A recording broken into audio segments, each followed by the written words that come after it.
Hello বন্ধুরা, কেমন আছো তোমরা? আশা করি সবাই খুব ভালো আছো। আলোর রান্নাঘরে তোমাদের সবাইকে স্বাগত। আজ আমি তোমাদের সাথে একটা মাছের রেসিপি শেয়ার করব। এই মাছের রেসিপিটা খেতে অত্যন্ত সুন্দর হয়। দুপুরবেলা গরম ভাতের সাথে তো কোনো কথাই নেই। আর এই মাছের রেসিপিটা আমি কাতলা মাছে করেছি। এটা রুই মাছেও করা যেতে পারে। অবশ্যই চলো তোমাদের সাথে রেসিপিটা শেয়ার করছি, দেখে নাও কিভাবে বানাচ্ছি। প্রথমে আমি কড়ার মধ্যে সরষের তেল নিয়ে নিয়েছি। তেলটা একটু গরম হয়ে গেলে এর মধ্যে দিয়ে দেব কাতলা মাছ। আমি আগে থেকেই মাছের পিসগুলো নুন হলুদ মাখিয়ে রেখেছিলাম, তো সেটা দিয়ে দিচ্ছি।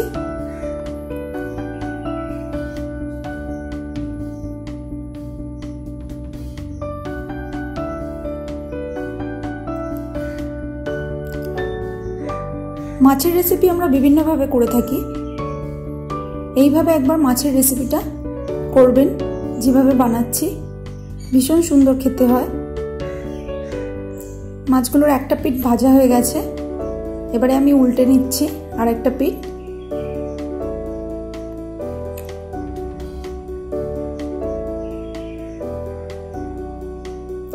এইভাবে ভালো করে লাল লাল করে মাছগুলো ভেজে নিতে হবে। এবার তুলে নিচ্ছি। দু পিঠই খুব ভালোভাবে ভাজা হয়ে গেছে।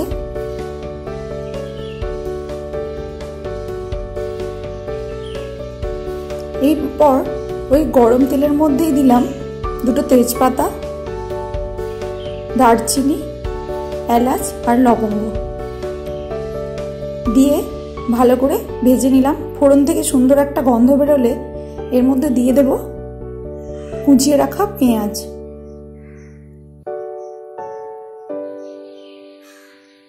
একটা বড় সাইজ পেঁয়াজ আমি এখানে কুচিয়ে রেখেছিলাম, সেটাই দিয়ে দিলাম।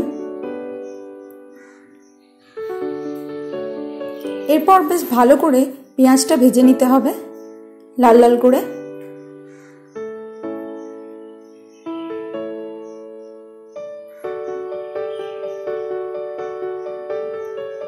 পেঁয়াজটা লাল লাল করে ভেজে নিতে হবে যাতে কাঁচা গন্ধটা না থাকে পেঁয়াজের, এবং ভালো করে ভাজা হয়।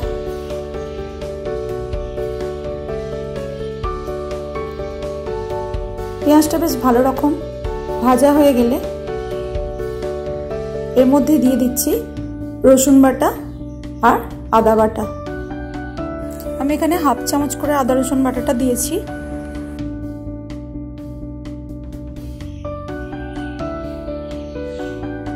এটাও ভালো করে নেড়ে চেড়ে পেঁয়াজটার সাথে ভেজে নেব। এরপর এর মধ্যে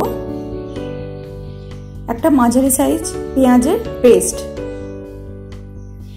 আমি এখানে দু রকম ভাবে পেঁয়াজটা, দুটোর টেস্ট কিন্তু আলাদা, তাই আমি এখানে দু রকম ভাবে দিয়েছি।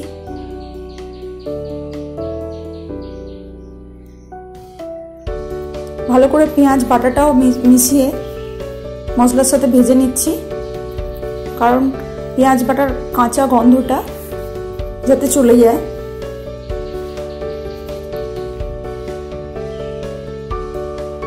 দেখুন খুব ভালো করে ভাজা হয়ে গেছে।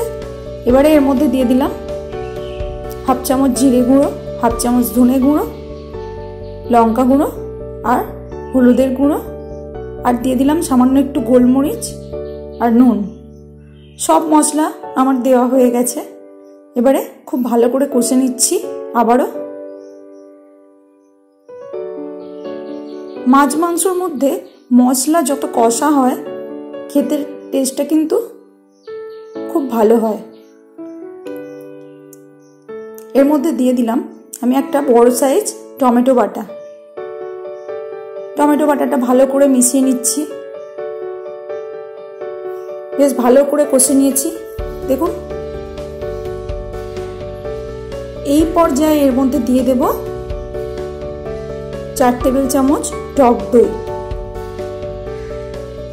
টক দইটা যেহেতু ফেটানো ছিল না, তাই টক দইটা দেওয়ার সাথে আমি ভালো করে বেশ কিছুক্ষণ নাড়িয়ে নিয়েছি। এই টাইমে কিন্তু কন্টিনিউয়াস নাড়তে হবে। নেড়ে নেড়ে ভালো করে কষিয়ে নিচ্ছি।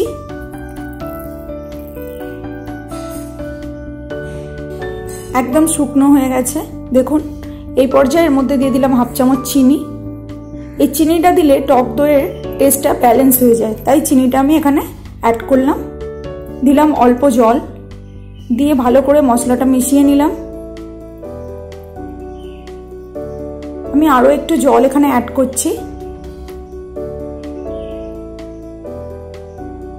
আপনারা যে যে পরিমাণ মতো গ্রেভি জলটা দেবেন, যে যতটা গ্রেভি রাখতে চান সেই পরিমাণ বুঝে জল দেবেন। আমি ঠিক এতটাই দিলাম। এইবারে গ্রেভিটা ফুটে গেছে, এর মধ্যে দিয়ে দিচ্ছি ভাজা মাছগুলো।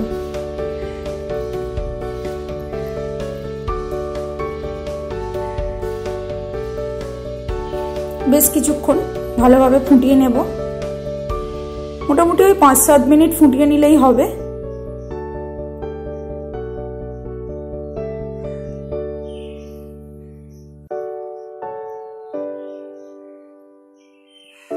দেখুন গ্রেভিটা অনেকটা কমে এসছে।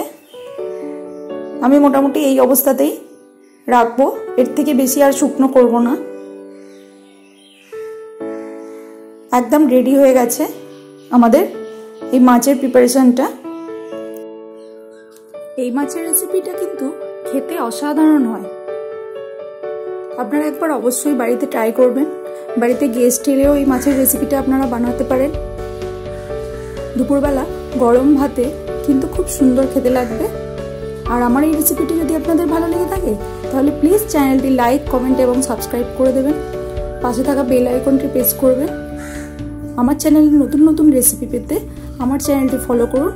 আজ এ পর্যন্তই, দেখা হচ্ছে পরবর্তী কোনো রান্না নিয়ে। ততক্ষণ টাটা, সুস্থ থাকুন, ভালো থাকুন, আবার দেখা হবে